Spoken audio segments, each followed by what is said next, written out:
Di ba? Pag binubuli ka na, hindi ka sasagot. Di ba naman pwede? Mga kongresista para umanong binubuli ang mga senador dahil sa walang tigil na patutsada ayon kay Senator Sonny Angara. Bilang isang observer, no, ako talagang hindi ako nawawalan ng pag-asa, no, saka I still hope that we find the survivors in the midst ng landslide. NDRRMC umaasang may buhay pa sa mga natabunan ng landslide sa Maco, Davao de Oro, 2 araw pagkatapos ng insidente.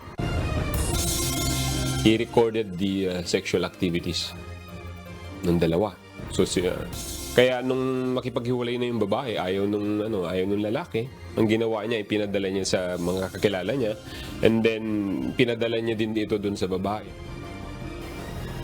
Lalaking nais nang iwan ng girlfriend, arestado dahil sa pananakot na maglalabas ng mga pribadong video. Why there is an obsession with the consolidation of franchises. At sa tingin ko, kung safety ang issue, mas maganda po kung individual ang prangkisa. Itong programa ay simulan noong 2017, ano? And I understand that hearings have been conducted since 2016, no? Ilang taon na po tayo kung nag-hearing tungkol dito sa ating PUB modernization program, no? Konsiderasyon sa pagpapatupad ng PUV franchise consolidation muling iniapela ng mga kongresista.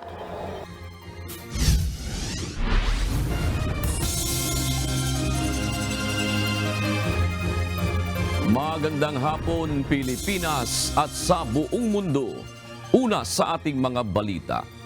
Malaki ang posibilidad na bukod kay dating Pangulong Rodrigo Duterte, kasama rin sa umano'y i-issuehan ng warrant of arrest ng International Criminal Court o ICC Senator Ronald Bato de la Rosa. Ayon sa abogado ng mga biktima ng war on drugs ng nakaraang administrasyon, si De La Rosa umano ang nagpatupad ng war on drugs campaign bilang dating hepe ng pambansang pulisya noong panahon ng implementasyon nito. Ito ang balita ni Dante Amento. Within the realm of possibilities that warrants of arrest could be issued against other persons aside from President Duterte. Posibleng hindi lang si dating Pangulong Rodrigo Duterte ang maaring maisyuhan ng warrant of arrest ng International Criminal Court o ICC. Ayon kay Attorney Cristina Conti, ICC Assisting to Counsel at abogado ng umano'y biktima ng war on drugs ng Duterte administration, maaring pati si dating Philippine National Police o PNP Chief at ngayon Senador Ronald Bato de la Rosa ay pag-uutos rin ng korte na arestuhin. Kabilang umano ang senador sa binanggit sa impormasyon o reklamo na nakahain ngayon sa ICC hinggil sa krimen laban sa sangkatauhan na nag-ugat sa giyera kontra droga. Partikular na rito ang operasyon ng Oplan Tukhang kung saan marami rin ang napatay dahil ang iba umano ay nanlaban. In the case of the Philippines, there could be 2 or more. If you ask me, most likely, Senator Bato will be among those who will be considered most responsible. It is because he has been mentioned in several documents issued by the Office of the Prosecutor. Hinihalimbawa pa nito si Russian President Vladimir Putin nang isyuhan ng arrest warrant ng ICC kaugnay ng giyera kontra Ukraine. May kasama pa itong ipinaaresto rin. Paliwanag pa ni Conte, hindi lang naman ang dating Pangulong Duterte ang posibleng nasa likod ng umano'y patayan sa panahon ng kanyang administrasyon. And when they found that there was reasonable basis to believe that there are crimes against humanity committed in the Philippines, President Duterte, then PNP Chief Bato de la Rosa were among those named as probably responsible. Samantala sa nakaraang panayam kay Senador Bato, inamin itong natatakot siya na mapalayo sa kanyang pamilya kung sakaling ipakukulong ng ICC. Ngunit tiwala ito na hindi magkakaroon ng ebidensya laban sa kanya. Ang takot ko lang makulong, mapalayo ako sa mga apo ko. Yun lang kinatakutan ko na I love my apo very much. Tapos lalaki sila na wala silang lolo. Paano ko dadalhin sa dahig yun just in case makulong ako? Una nang umugong ang balita na anumang oras ay maaring ipapaaresto ng ICC si dating Pangulong Duterte. Mismong ang kanyang abogado at si dating presidential spokesman Harry Roque ang naghayag nito. Dante Amento, UNTV, News and Rescue. Diyos ang aming sandigan, serbisyo publiko ang aming pinahahalagahan. Ipinagtanggol ng Office of the Solicitor General ang pahayag ng Philippine National Police na hindi nila maaaring ipatupad o isilbi kung sakali na ilalabas ang warrant of arrest ng International Criminal Court kay dating Pangulong Rodrigo Duterte. Ayon kay Solgen Menardo Guevara, ito ay pagsunod lamang umano sa direktiba ni Pangulong Ferdinand Marcos Jr. Una nang sinabi ni PBBM na walang jurisdiksyon ang ICC sa Pilipinas. Sinunog ng Philippine Drug Enforcement Agency o PDEA ang nasa 725 kilos ng iligal na droga sa 13 Martires, Cavite kaninang umaga. Ito ay kinabibilangan ng shabu, marijuana, ecstasy at cocaine. Ang mga ito ay nakumpiska sa pagkakahiwalay na operasyon ng PDEA, Philippine National Police at National Bureau of Investigation. Nagkakahalaga ang naturang mga droga ng mahigit sa 4.5 billion pesos. Ang pagsusunog ng mga ebidensya mula sa mga drug operation ay may basbas o kautusan mula sa korte. Bad news po para sa mga consumer. Magpapatupad ng dagdag singil sa kuryente ang Meralco ngayong buwan ng Pebrero.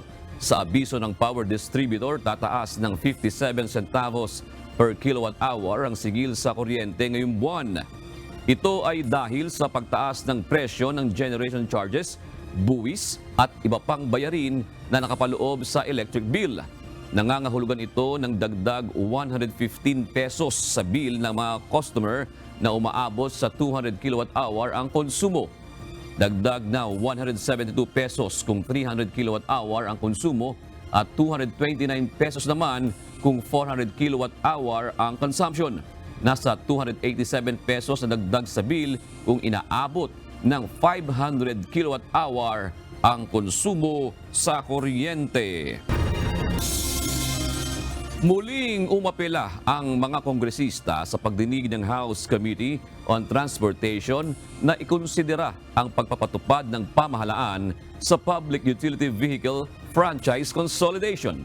Giit ng mga kongresista, maraming problema ang kinakaharap sa bahagi na ito ng Public Utility Vehicle Modernization Program o PUVMP ng pamahalaan.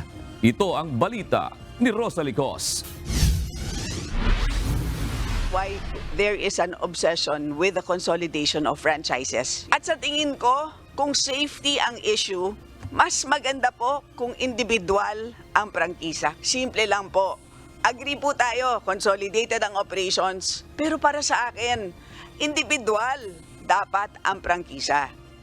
Nagtataka ang mga kongresista kung bakit ipinagpipilitan ng Department of Transportation na ipatupad ang franchise consolidation ng Public Utility Vehicles o PUVs. Anila, napakaraming problemang kinakaharap ang component na ito ng Public Utility Vehicle Modernization Program o PUVMP. Binigyang diin ito ng mga mambabata sa pagdinig ng House Committee on Transportation sa pagpapatupad ng modernisasyon ng pampublikong transportasyon. Bukod sa matinding epekto sa kabuhayan ng mga driver at operator ng mga pampasaherong jeep, may akusasyon ng mga irregularidad, issue sa mga kooperatiba at sa posibleng kakulangan ng pampublikong transportasyon oras na tuluyan itong ipatupad. Napakarami po talaga nung irregularities na hinaharap nitong PUVMP na sinasabi ninyo. Ayon sa ilang mambabatas, maaari namang i-consolidate ang operasyon ng mga public utility vehicle habang nananatiling individual ang pag-i-issue ng prangkisa. Pakiusap ng mga mambabatas, ikonsidera ang apela nila kaugnay ng PUV franchise consolidation o kaya naman ay gawin itong opsyonal. Now that we are realizing that the consolidation ay yung po ang magiging deadline, para po bang sinaksak na naman po kami sa likod nito? Kawawa po yung mga tao, Mr. Secretary. And I believe na dapat po ang consolidation is optional. Sana po, you keep an open mind. Marami pong deep ang implications kapag pinipilit po natin na consolidated ang franchises. And ang number one po dyan is safety.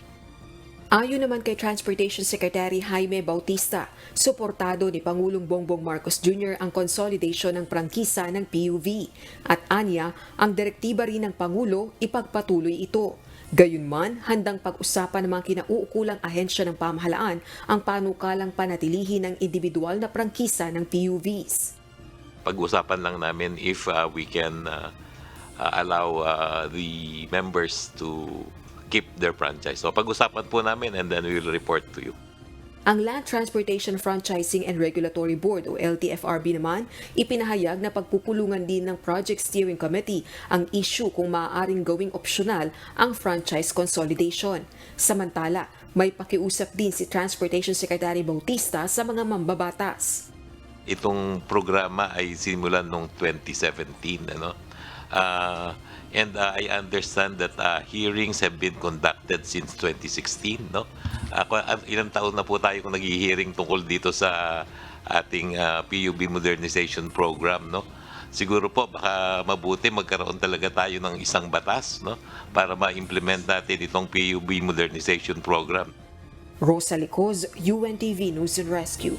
Diyos ang aming sandigan, serbisyo publiko ang aming pinahahalagahan.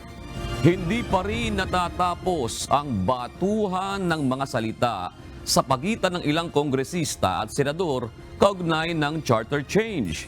Para sa isang mambabatas, mistulang pambubuli na ang ginagawa ng mga kongresista.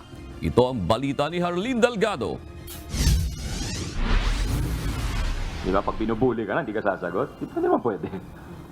Tila pambubuli na umano para kay Senator Sonny Angara ang anyay walang patid na patutsyada ng ilang kongresista kaugnay ng usapin sa charter change. Si Senator Angara ang namumuno sa subcommittee na dumidinig sa resolution of both houses number 6 o RBH 6 na layong amyendahan ng ilang probisyon ng saligang batas na may kinalaman sa ekonomiya. Giit ng senador, kailangan din nilang depensahan ang kanilang mga sarili at ang institusyon mula sa pag-atake. Sir, you think, sir, that the House is bullying the Senate na? Ha? O parang ganun eh. Parang ganun na lumalabas. Biro mo araw-araw. Di ba parang bully yun? Pumunta ka ng CR tapos andun na naman yung bully. Di ba parang inaaraw-araw kami? Parang guys, mag-break naman. Parang time out. Magtrabaho naman tayo. Di ba? Si Senator Francis Cheese Escudero, ibinalik naman sa mga kongresista ang hamon ni House Majority Leader at Zamboanga 2nd District Representative Manuel Jose Dalipe na ihayag sa publiko ang kanilang tunay na posisyon sa Chacha. Hamon ng senador, aminin na ng mga kongresista sa publiko na sila talaga ang nasa likod ng anyay Peking People's Initiative. Dumepensa rin sa Senator Angara sa tila paniningil sa kanila ng ilang kongresista sa nabanggit na Senate President Juan Miguel Migzubiri na kayang ipasa ang RBH 6 bago ang session break sa Marso. Giit niya, kasama ito sa unang kasunduan kung saan hindi naman din umano tumupad ang Kamara na itigil ang pagsusulong sa People's Initiative. Wala na yun eh, di ba? Yun yung unang usapan na walang tumupad. So parang tanga naman yung Senado, tutupad kami sa usapan, tapos kayo hindi kayo tumutupad, di ba? Kaliwan to, parang tumupad kayo, tutupad kami. Tapos ngayon sinisingil kami, ba't di kayo tumupad? Nais ni Senator Angara na maaprubahan ng resolusyon bago matapos ang Oktubre para maisama pa ito ng Commission on Elections o COMELEC sa pagsasapinal ng balota para sa 2025 midterm elections. Ngunit sinabi na noon ng COMELEC na hindi pwedeng isabay sa 2025 ang plebisito para sa Chacha. Kaya nga gusto ko sabay sa elections para may pananagutan ng mga kandidato, di ba? Kung ano yung posisyon nila sa Chacha, dapat tatayo sila sa entablado at ipapaliwanag sa tao. Yan, kaya ito ang naging paninindigan ko dahil dito, so and so. Whether pro or against sila, mapag-usapan. Paglilinaw naman ni Senator Angara, bagaman may target ng petsa para sa RBH 6, hindi ito nangangahulugang sigurado ng maipapasa ang resolusyon dahil kailangan anyang respetuhin ang magiging desisyon ng kanyang mga kapwa-senador. How can I speak for 23 senators, di ba? I can only speak for Senator Angara, maybe Senate President Zubiri, and Senate President Pro Tem Legarda kasi we filed the resolution. So panininigan namin yung resolution namin, di ba? Sa Lunes, itutuloy ang pagdinig ng subcommittee sa RBH 6 kung saan imbitado ang ilang eksperto sa usapin ng konstitusyon at kinatawan mula sa business sector. Harleen Delgado, UNTV News and Rescue. Diyos ang aming sandigan, serbisyo publiko ang aming pinahahalagahan. Itinanggi ni puwersa ng Bayanihang Atleta o PBA Party List Representative Migs Nograles na nag-alok ito ng pera upang makakuha ng pirma para sa People's Initiative Campaign kaugnay ng charter change. Ginawa ng mambabatas ang pahayag matapos na idawit ng ilang testigo ang PBA Party List sa pagdinig ng Senado hinggil sa kontrobersyal na People's Initiative Campaign. Inamon din ng mambabatas ang mga umaakusa sa kanya na patunayan ng aligasyon at magsampa ng kaukulang kaso sa korte. Once upon a time, at habang bumabaha sa kanilang mga paligid, biglang ako na daw ang Wicked Queen of the South. At mastermind, namigay pa daw ako ng pera kapalit ng pirma. Paano ako makakapagbigay ng pera? Paano ako makakapag-mobilize ng mga tao? I was out of the country. Hindi po fairy tale ang buhay. Meron talagang totoong mga evil na hindi lang sa politika, kundi sa bawat aspeto ng ating mga kwento. Meron at meron. Pwedeng gumawa ng kung ano-ano pa para ipagmukha kang masama. Pero kung totoong may ginawang masama, then file the case with the proper courts.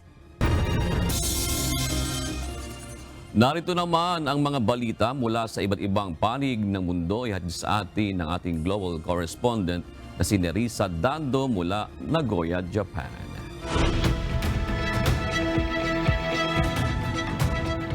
Nerissa, may napaulat na insidente sa Hong Kong Disneyland ngayon kung saan tumigil sa gitna ng ere ang isa sa mga rides nito. Yan ba sa Japan may mga ganitong insidente na rin at gaano ba kahigpit ang inspeksyon dyan sa mga ganitong tourist attraction? Magandang gabi, June, dyan sa inyo sa Pilipinas. Yes, meron ng mga naitala na mga failures na ang mga parks or ng rides dito sa Japan. At ang pinaka-recent nga ay yung nangyari ng Friday sa Disneyland sa Chiba Prefecture. At nagkaroon ng failure ang isa sa mga roller coaster doon. At wala namang naitala doon sa 12 sakay nito na na-injure ayon sa park operator na Oriental Land. At sa ngayon ay idinihinto na ang operasyon ng roller coaster hanggang sa matapos ang investigasyon. At ang pagdating naman sa pag-i-inspeksyon dito sa mga rides, sa mga parks dito sa amusement park dito sa Japan ay ginagawa nila ang inspeksyon periodically. Subalit dun sa detalye kung paano nila ginagawa ang inspeksyon ay yan yung ating patuloy pang inaalam. Kung paano nila ginagawang mas mahigpit o paano nila sinisiguro ang safety ng mga passengers dito sa Japan. June? Alright, Nerissa, ibigay mo na ang iba pang mga balita sa iba't ibang panig ng daigdig. Biglang huminto ang isang roller coaster ride sa Hong Kong Disneyland kahapon. Sakay ng Disney Ride Hyperspace Mountain ang 12 pasahero. Agad naman na-deploy ang Disney ng 40 bombero matapos na makatanggap ng ulat na huminto sa gitna ng operasyon ang naturang ride bandang 3:00 ng hapon nitong Miyerkules. Nasa isang oras ding nakabitin sa ere ang mga ito. Ipinatigil na rin pansamantala ang operasyon ng ride at isa sa ilalim sa inspeksyon. Dumating na kahapon sa United Kingdom si Prince Harry o Harry, Duke of Sussex upang bisitahin ang kanyang amang si King Charles III. Nagpasalamat naman si William, Prince of Wales sa lahat ng mga nagpaabot ng mensahe sa kanila sa gitna ng bagong pagsubok na kinakaharap. Ito ang balita ni Ray John Bolivar.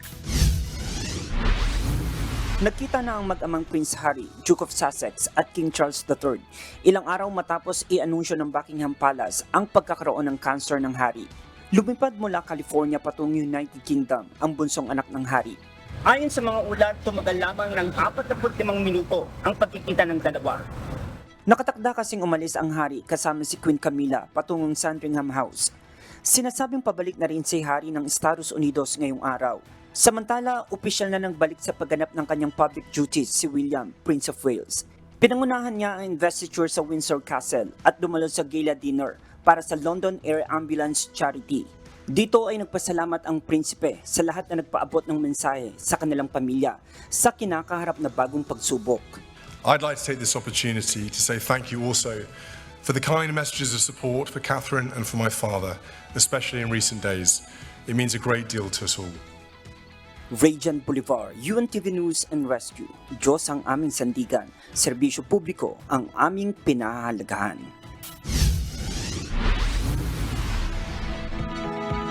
Pansamantalang sinuspindi ang mobile services sa Pakistan kasabay ng nagaganap na eleksyon ngayong araw.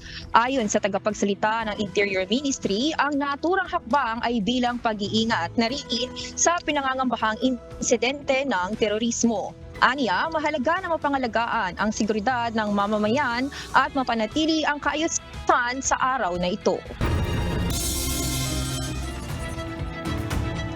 Patuloy ang retaliation ng Estados Unidos laban sa mga Iran-backed militia na may kinalaman sa pagkamatay ng 3 US troops sa Jordan. Napatay sa isang drone strike ang isang commander ng Kataib Hezbollah, ang utak umano sa January 28 attack sa US Tower 22 base. Ito ang balita ni Sunny Cos. We've been, as I said, very clear from day one that anyone trying to use the conflict in Gaza as an excuse to expand the conflict, to attack our personnel, to attack shipping, to engage in any form of escalation that spreads the conflict, we would strongly against that. And that's exactly what we're doing.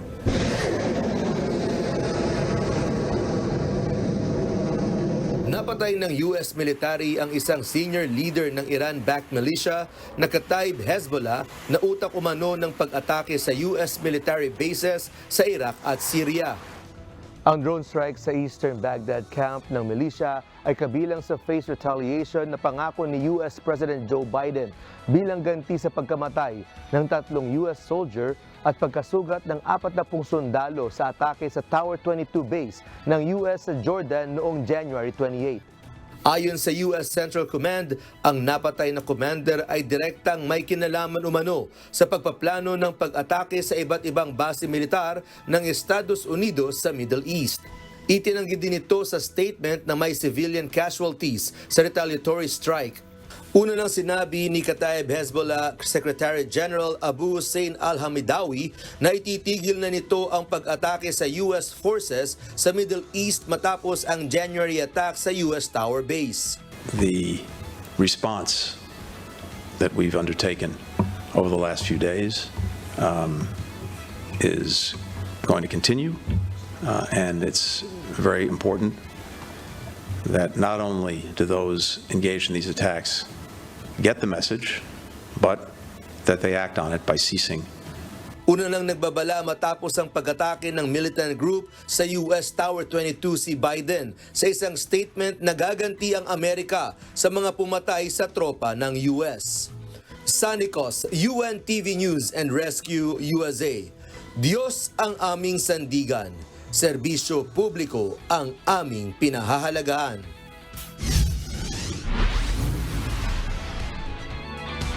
At yan ang mga balita mula sa iba't ibang panig ng mundo. Mula dito sa Nagoya, Japan, ako si Nerissa Danto. Magandang gabi.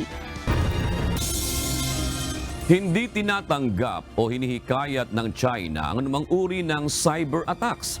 Ito ang kanilang tugon sa mga anilay maling akusasyon na sila umano ang nasa likod ng serye ng hacking incidents sa government websites ng Pilipinas maging ng Estados Unidos. Sa kanyang post sa social networking service na X, sinabi ni Chinese Foreign Ministry spokesperson Wang Wenbin na maging sila man ay biktima rin ng cyber attacks. Sinabi pa nito na gumagawa na rin sila ng mga legal na paraan upang ito ay labanan. Kinumpirma ng Department of Information and Communications Technology o DICT na nakipag-ugnayan ang China sa Pilipinas ukol sa nangyaring serye ng cyber attack sa ilang government websites. Hindi naman masabi ng DICT kung may kaugnayan ang mga nasabing pag-atake sa usapin sa West Philippine Sea. Ito ang balita ni Nel Maribuhok. Yes, actually, they have reached out to ask if we can do some cooperation dahil it's actually both ways, no? Cooperation has to come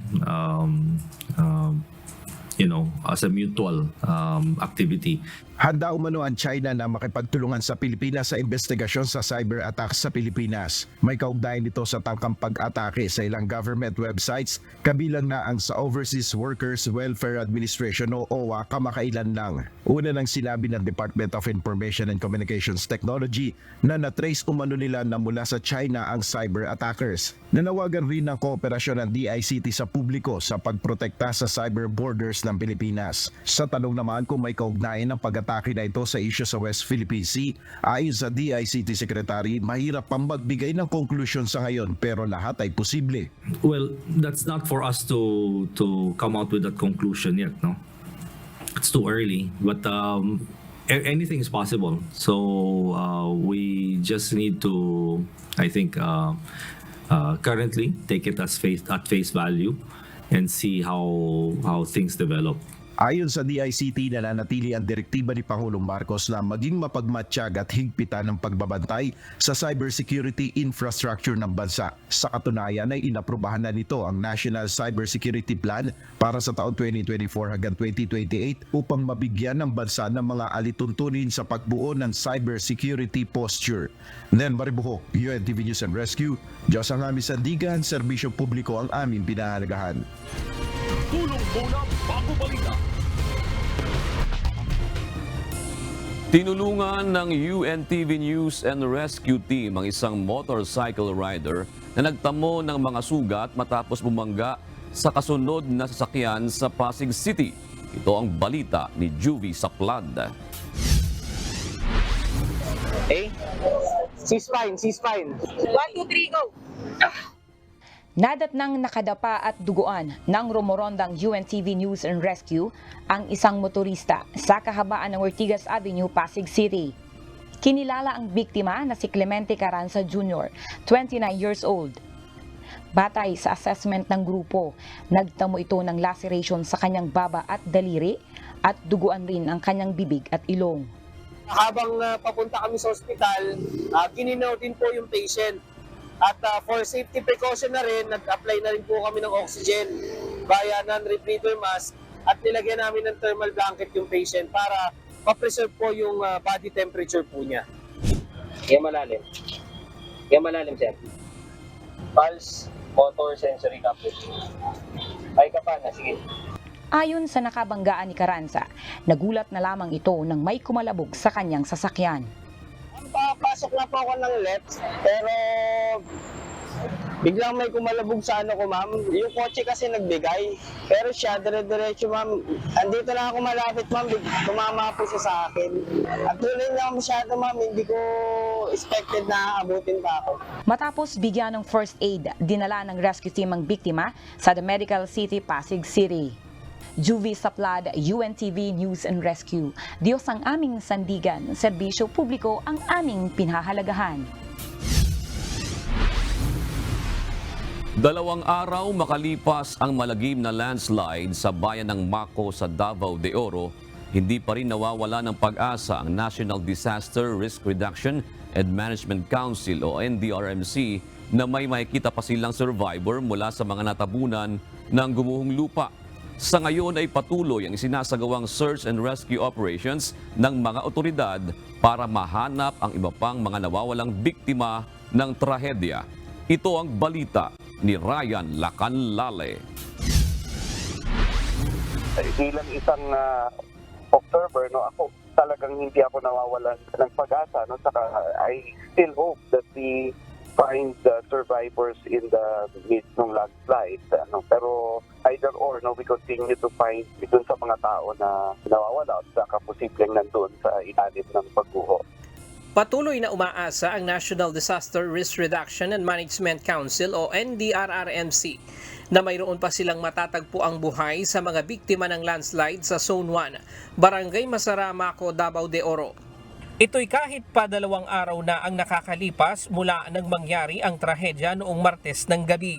Natabunan ng gumuhong lupa mula sa kabundukan ang 2 bus ng Apex Mining, lulan ang mga minerong nagtatrabaho sa kumpanya. Gayon din ang ilang mga bahay sa ibaba ng bulubundukin. Ayon sa NDRRMC, pahirapan pa rin ngayon ang rescue operation sa lugar sa pangambang gumuhong muli ang lupa, lalo na at patuloy pa rin ang nararanasan ang mga pag-ulan sa lugar. There's enough resources, enough people to respond, no? Ang ano lang natin doon, nag-iingat lang tayo dahil syempre unstable yung area, yung mga gumuho. So iniingatan din lang natin na maging meron uling another landslide at magkaroon uli ng mga mapalagay sa peligro yung ating mga search and rescue people. Bagamat gumagamit na ang mga rescuer ng mga equipment gaya ng backhoe, kinakailangan pa rin ang maingat na pagkilos dahil masyadong malambot ang lupa na pwede pang pagmulan ng panibagong landslide. Iniingatan natin na nililimitahan natin kasi baka mamaya yung mga siyempre mabibigat yung mga heavy equipment, so we are making sure na hindi yun maka-trigger ng further landslide. Sa datos ng NDRRMC, nasa 300 pamilya na ang inilikas sa lugar sa takot na maulit ang landslide. Samantala, personal na binisita ni Vice President Sara Duterte ngayong araw ang mga evacuee sa Barangay Masara. Nagtungo ang Vice Presidente sa Nuevo Iloco Elementary School, isa sa mga nagsisilbing evacuation center ng mga apektadong residente. Tiniyak naman ng Department of Social Welfare and Development ang pag-aabot ng pinansyal na tulong sa mga biktima ng kalamidad sa Davao de Oro. Ryan Lacanlale, UNTV News and Rescue. Diyos ang aming sandigan, serbisyo publiko ang aming pinahahalagahan. Umaasa ang Department of Transportation na maaprubahan na sa second quarter ngayong taon ang dagdag pasahe sa MRT Line 3. Giit ng MRT Management, napapanahon na ang pagpapatupad ng fare hike para sa kadagdagang kita at pondo na gagamitin para sa maintenance ng buong linya ng tren. Ito ang balita ni JP Nunez. Ang expectation namin is mga baka end of April, middle of May. Naisumite na ng MRT3 Management ang fare hike petition sa Rail Regulatory Unit kaugnay ng hinihiling nilang dagdag pasahe sa linya ng tren. Ayon kay MRT3 Officer in Charge Assistant Secretary Georgette Aquino, hinihintay na lang nila ang notice to publish para maipalathala na sa mga pahayagan ang nilalaman ng petisyon. Kapag naaprubahan ito, magkakaroon na ng public hearing upang pag-usapan kung napapanahon ng magkaroon ng taas pasahe sa MRT3. Ayon kay ASEC Aquino, inaasahan nila na sa Abril hanggang Mayo ay posibleng maaprubahan na ang taas pasahe sa MRT. Paliwanag pa ng opisyal na papanahon na ito upang madagdagan ang revenue o kita ng MRT3 na gagamitin sa maintenance at operational cost sa buong linya ng tren. Lahat nagtaas na, ang kuryente, lahat, so sobrang napag-iwanan na rin ang fare ng railways. In fact, kahit na maaprubahan ang aming proposal, magiging mababa pa rin tayo actually kesa sa mga aircon buses. Base sa petisyon ng MRT3 Management, humihiling ang mga ito ng 2 pesos and 29 centavos na dagdag sa boarding fare, habang 21 centavos naman na dagdag sa kada kilometrong biyahe. Kapag naaprubahan ang taas pasahe sa MRT3, ang dating minimum fare na 13 pesos ay magiging 16 pesos na, habang ang end-to-end stations ay aabot ng 34 pesos mula sa kasalukuyang 28 pesos. Taong 2015 pa nang huling magkaroon ng adjustment sa pamasahe sa MRT3. Sa ngayon, nasa 87 pesos ang sinasubsidize ng gobyerno sa kada sakay ng isang pasahero na kinukuha naman sa pondong inilalaan sa DOTR taon-taon. JP Nunez, UNTV, News and Rescue. Diyos ang aming sandigan, serbisyo publiko ang aming pinahahalagahan.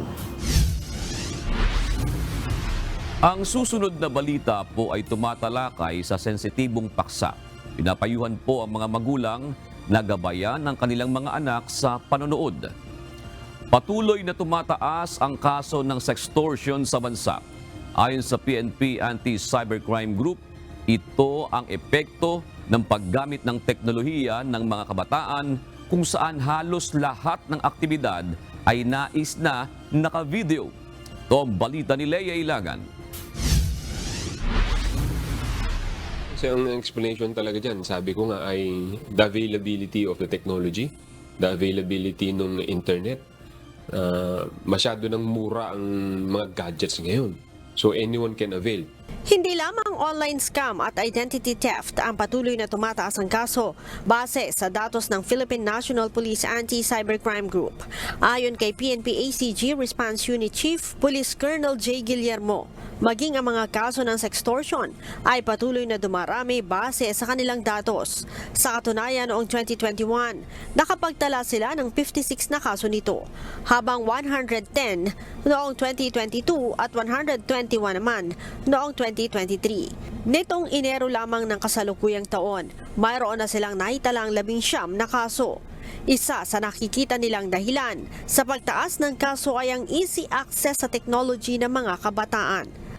Yung mga bata ngayon, especially aging from 25 hanggang 35 hanggang 40 years old, kumbaga, they are into a new technology. Katulad nitong cellphone, alam mo yung gadgets or tablets or anything na gustong-gusto nilang gamit. So, ibig sabihin, may nagkakaroon sila ng idea na pagka mayroong mga gagawin, gusto nilang kung ba magkaroon ng recordings or possession of this, alam mo yung parang they want that activity na meron siyang halaga.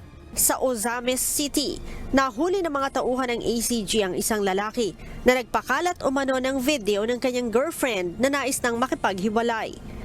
Nagkaroon sila ng sexual encounters and ginawa ng lalaki nga without the consent of the girl, he recorded the sexual activities ng dalawa. So kaya nung makipaghiwalay na yung babae, ayaw nung lalaki, ang ginawa niya ipinadala niya sa mga kakilala niya, and then pinadala niya din ito dun sa babae at tinakot niya pag hindi sila magbalikan, kakalat niya yung sexual videos.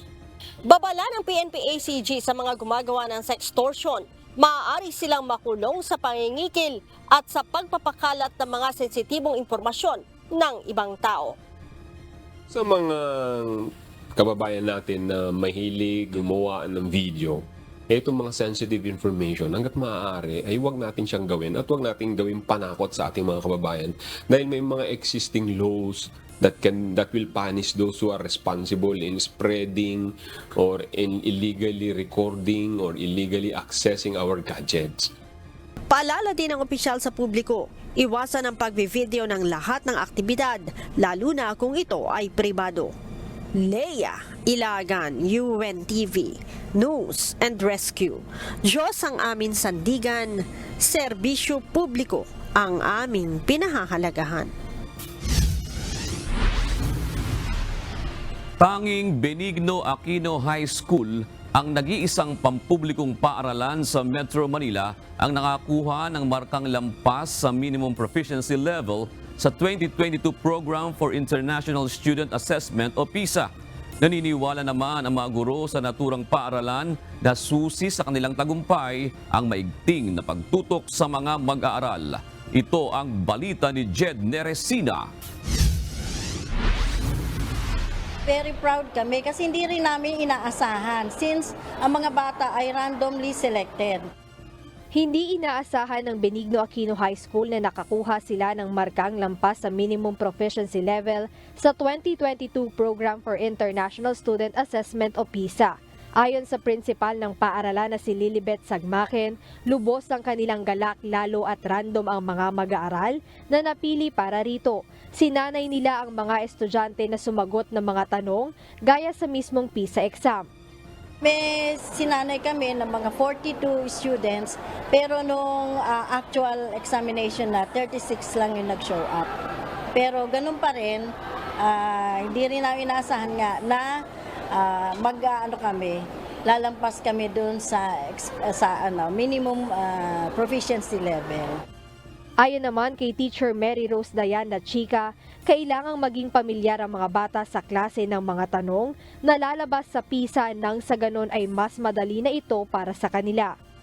Isama po nila yung type of questioning ng PISA questions. No? Isama nila kung paano kine-create yung mga tanong sa PISA doon po sa assessment. Kasi kailangan po familiar din yung bata kung paano po yung pagsagot ng mga PISA question. Siniguro rin ng paaralan na natututukan ang mga mag-aaral at naituturo sa kanila ang learning competencies na dapat nilang malaman. Napakahalaga rin kasi ng comprehension ng mga bata sa pagsagot sa mga tanong lalo na't higher order thinking skills ang kailangan. Sinisigurado namin through monitoring and supervision na yung mga learning competencies ay maituro ng mga teachers. Kahit na online ng mga panahon na yon, ino-observe namin sila online.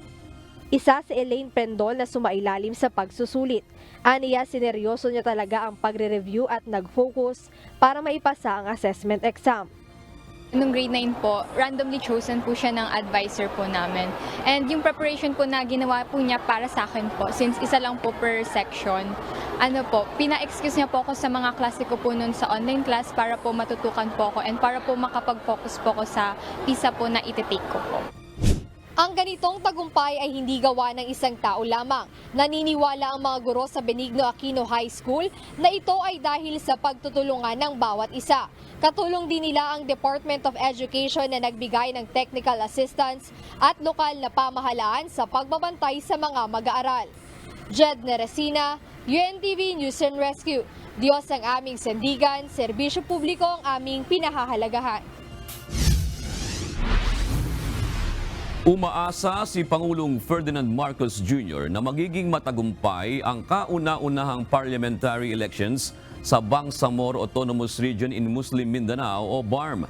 Sa kanyang pagdalo sa 17th meeting ng Intergovernmental Relations Body sa Pasay City kanina, hinimok ni Pangulong Marcos ang Bangsamoro people na huwag payagan na mawala ng karapatang bumoto ang isang tao dahil sa karahasan o panunuhol.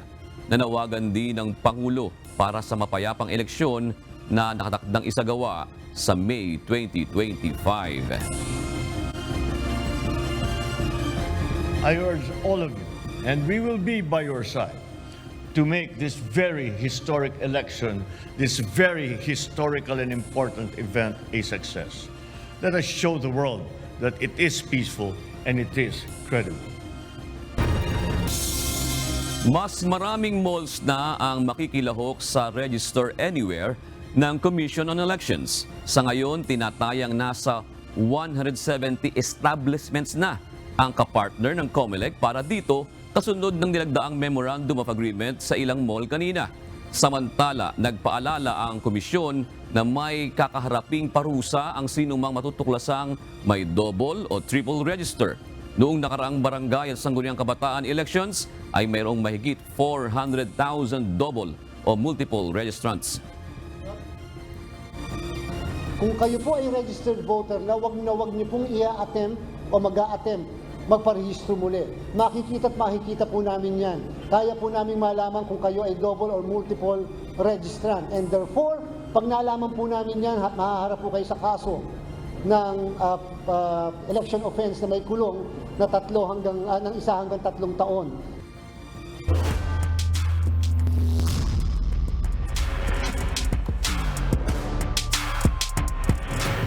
Tinapos na ng Ombudsman Graf Basters ang kanilang third losing streak sa nalalapit na pagkatapos ng second round eliminations ng UNTV Cup Season 10. Nabuhay naman ang kampanya sa liga ng GSIS Furies matapos talunin ng Senate Defenders habang lumaki na ang tsansa ng SSS Kabalikat na makuha ang automatic semifinals ticket. Ito ang balita ni Bernard Dadis.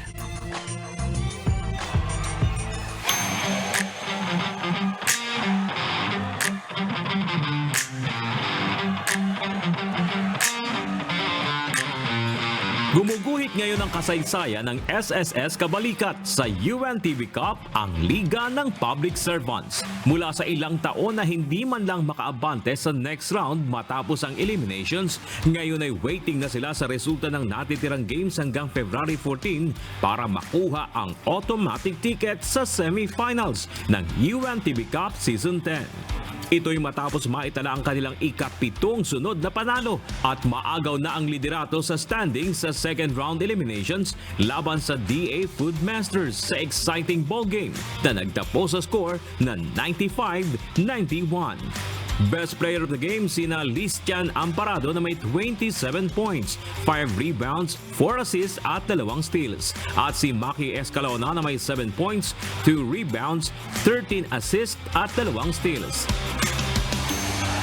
Nag-ambag naman ang 20 points si Glenn Bolocon, 18 points si Carlito Kiambao at 15 points si Daniel Martinez. Kumbaga, collective effort yun sa mga players sa SSS, even though always kulang kami kasi may mga work yung employees, so pinupunuan. Tapos we see to it na before the game, nire-review namin yung system. It just happened na nakachamba kami ngayon, pero yun talaga pagka even na prepare ka pag kulang kayo, minsan may mali talaga. So we're lucky na na-survive namin yung run nila. Isa yun nag-bad start na rin kami nung una. Parang ang defensive rotation namin hindi maganda. May mga naiiwan na open shot yung kalaban. So doon pa lang, saka yung turnovers namin, ang dami na agad ng first half. So nasaktan kami sa mga points of turnover. Hindi yung, kasi may turnover na okay lang. Ito, maraming converted na turnover namin. Sa 7th straight win ng SSS, tinalo na nila ang 5 team na dati nang naging kampyon ng UNTV Cup. Sa ngayon ay may 8-3 win-loss record ang SSS, habang ang Agriculture Food Masters naman na nalaglag mula sa 1st hanggang sa 4th spot na may 7 panalo at 3 talo.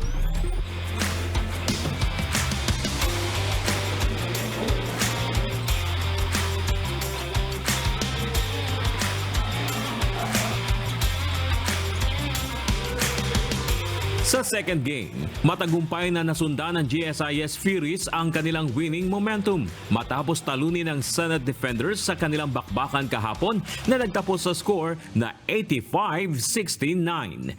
Masaya ang GSIS sa kanilang back-to-back win matapos makaranas ng 5 sunod na pagkatalo. Kaya naman mataas ang kanilang kumpiyansa sa pagpapatuloy ng kanilang kampanya sa UNTV Cup.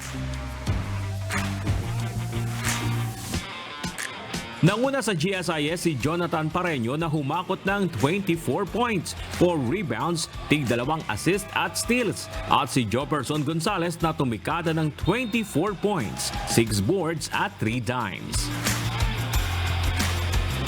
Same thing when we were in a 5-game slump, a 5-game losing streak. We just wanted to improve every practice and then just be positive on what's happening. And it paid off naman dito sa game na to. Everybody was trusting each other, doing well defensively and offensively as a team.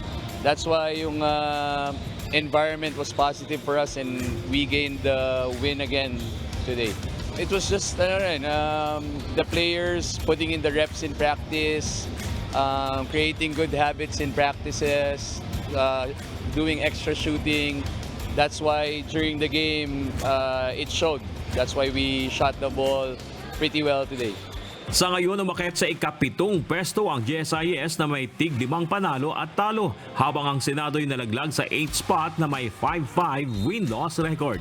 Kapwa kailangang manalo ng GSIS at Senate sa natitira pa nilang tig-1 laban sa eliminations para malaman kung aabante sila sa quarterfinals o magpapaalam na sa liga.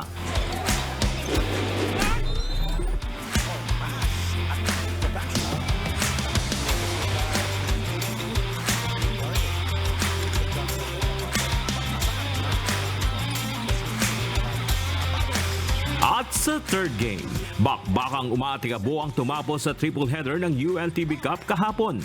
First quarter, mainit ang opensa ng Warriors sa pangunguna ni Ryan Abanes na may 9 points at si Mark Cesar Bruno na may 7 points. Coming off the bench, 23-28. Lamang ng 5 puntos ang DNR. Second kanto na natiling kontrolado ng DNR ang ball game with 9 points advantage, 45-54. Nag-bounce back ang Ombudsman para i-outscored ang DNR sa third frame, scoring 29 points at nilimitahan lamang sa 14 points ang Warriors at naagaw na ang Abante, 74-68. Last quarter, naagaw ng DNR ang Abante after almost first 2 minutes sa kanilang 7-0 run, 74-75. Under 6 minutes and 42 seconds mark, binasag ni Paul Ladja ang katahimikan ng Ombudsman with a big 3, 77-78. Umangat pa sa 6 points ang Abante ng DNR. Back-to-back 4 points coming from Bamba Florino ng Ombudsman to tie the ball game at 85 points. 3 minutes and 52 seconds na lamang ang nalalabi. Umabante ng 5 puntos ang Ombudsman. Tinangkapang humabol ang DNR subalit na ubusan na sila ng oras. Best player of the game si Bamba Florino na may 18 points at 4 rebounds. At si Aldous Paz na may 19 points, 6 rebounds, tig-3 assists at steals. Dahil sa panalo, tinapos na ng Grabbusters ang kanilang third losing streak. Well, in-emphasize ko lang naman sa kanila, talagang magpapanalo sa amin depensa, wala nang iba. Kasi lagi ko sinasabi sa kanila, good defense will be resulted to better offense. Ano? Good thing, nag-step up naman talaga, lalo na si Bamba Florino. Yun ang nagbigay sa amin ng advantage at saka energy ng buong team. At saka yun, nakita naman natin lahat nag-contribute sa both ends of the floor, depensa. At saka yun, nakuha namin talaga yung transition defense na kinakailangan namin against DNR. Sa ngayon, sigurado ng pasok sa quarterfinals ang Ombudsman at DNR. Bernard Dadis, UNTV News and Rescue. Diyos ang aming sandigan, serbisyo publiko ang aming pinahalagahan.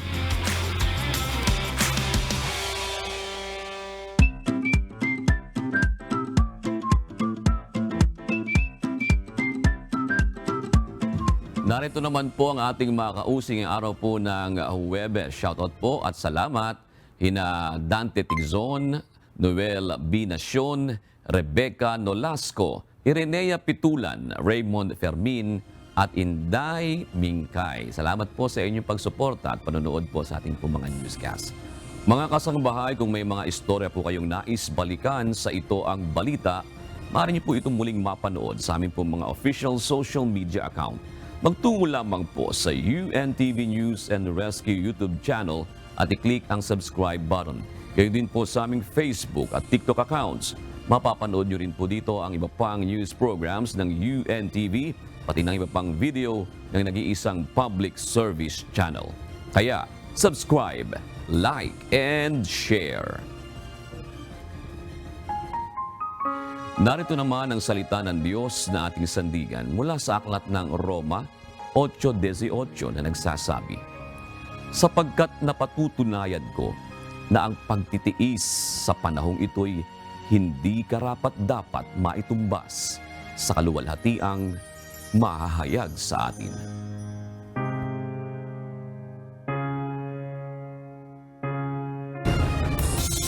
At yan ang naging kabuuan ng ating balitaan ngayong gabi. Aming inilahad ng buong katapatan kung paano namin nasaksihan. Kayo'y makapagtitiwala na ang aming nakita at narinig ang aming ibinabalita. At dito po sa UNTV, Diyos ang aming sandigan. Serbisyo publiko ang aming pinahahalagahan. Magandang gabi po.